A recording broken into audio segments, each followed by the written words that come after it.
నేను ఉండలేను, నేను వెళ్ళిపోతాను, వీడితో నేను కాపురం చేయలేను, మరి వీడితో చేస్తావు? అర్థమవుతుందా?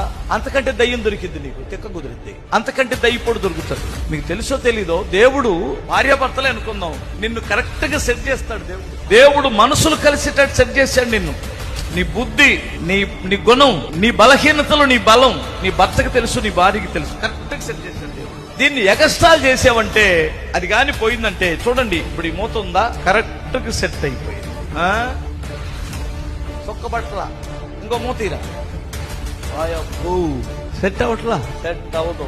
ఎందుకంటే ఈ కంపెనీ వాడు దీనికి ఎన్ని థ్రెడ్లు ఉండాలో, ఎలా ఉండాలో, ఎంత సైజు ఉండాలో కరెక్ట్ గా సెట్ చేశాడు. ఇప్పుడు ఈ తాగుపోతాడు, నేను కాపురం చేయలేను, నేను ఉండలేనమ్మంటే సెట్ అవ్వ ఇంకొకటి దగ్గర. సరే ఇంకొక మాట చెబుతా, ఆ ఖాళీ సీసా ఇక్కడ తీసుకురారా, ఇది భర్త ఇక్కడ తీసుకురారా, ఇది నాకు తెలిసి 500-600 ఉంటది కదా.